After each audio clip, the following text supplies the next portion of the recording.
anyone that's got a Q45, Y33, here's a quick tip on how to change out these hood struts. That's a new one on there that it has from eBay. Pretty much what you want to do is just loosen this up right here. The kit comes with new ones, so you just pop the old one out. And on the top end, it's got a little bracket here.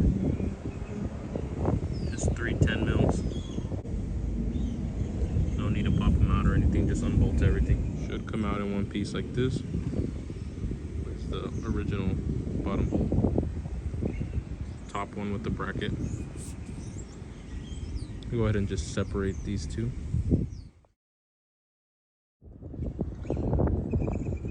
New kit came with these replacement bolts and the washers. Pretty much what you want to do is pop that clip outward. Seat this bowl inside and just snap it back in, locks it in. So pretty much you want to just pop that off.